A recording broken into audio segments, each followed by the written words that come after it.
Hey, this is Miss Cooper here. We're going to be into your week 11 material. We're going to be talking about something that's a little bit more contemporary, a situation wherein some young people were involved.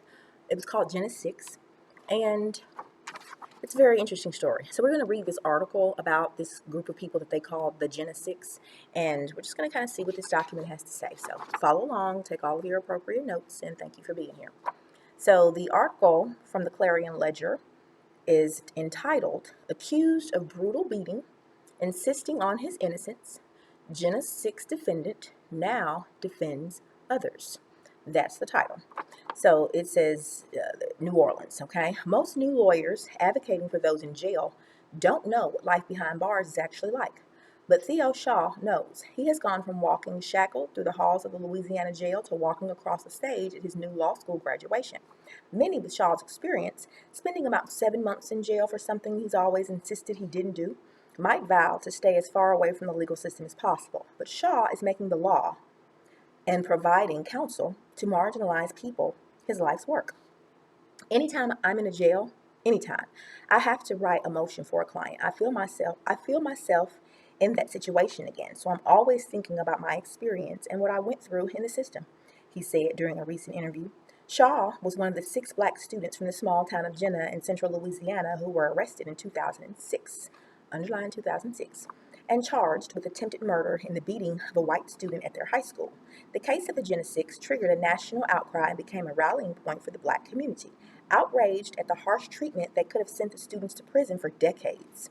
Shaw, then 17, sat in jail for months, unable to come up with the bond. He and 4 others eventually pleaded no contest to a misdemeanor simple battery charge. Under a no contest plea, a defender does not admit guilt but does not offer a defense. Shaw has always maintained his innocence, saying he was in no way involved in the fight. He said the no contest plea was a way to put everything behind him and move on with his life. Shaw remembers crying at night in his 6-man cell, wondering when the ordeal would end. Even though you may not be a bad person, you may not be a criminal, people can't treat you and make you feel as if you are a degrading, violent person. And I think jail initially had that impact on me, he said. During that time, another inmate told Shaw he could write the judge, so he did. Shaw described how he would tell the judge innocent reasons why his bond should be reduced. He'd been nice to the guards or he needed to finish high school. The effort sparked an interest in the law. After getting out of jail, he finished high school and went on to the University of Louisiana at Monroe. During college, he interned at the Innocence Project, New Orleans, and after college, he worked for the Southern Poverty Law Center for 3 years, then attended law school at the University of Washington on a full scholarship. Last May, his fellow students chose him to speak at graduation. Now he's clerking for the Chief Justice of the Supreme Court of Louisiana and just passed the bar.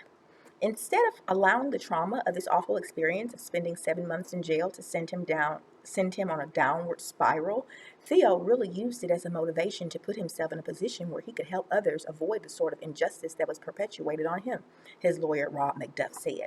Katie Schwartzman hired Shaw to work at the SPLC's New Orleans office, where he interviewed inmates at the city's historically troubled jail and met with children at a detention facility in Mississippi as part of separate lawsuits. She said he has a special understanding of the humanity of incarcerated people. I think seeing the youth in particular really touched Theo. He got what it meant to be a teenager and be locked up, she said. Shaw said that even for those wrongly convicted, relief will come only through the legal system. To help people, we must learn how the system works. So he studies hard. Schwartzman said he was generally the first one at the office reading Supreme Court cases. He came to admire Brian Stevenson, the head of the Equal Justice Initiative, an organization dedicated to criminal justice reform issues. Shaw said he's watched Stevenson's TED Talk maybe 30 times.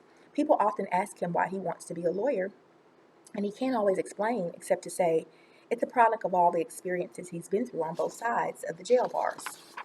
I think when you've been as close to the system as I've been, as far as being in jail and being in jail all day, talking with people, being there when people are crying, grown men, kids, I think it's hard not to care when you've been as close as I've been, he said. So this article was written on December 9th of 2018, so not that long ago. And the Genesis 6 situation happened in 2009.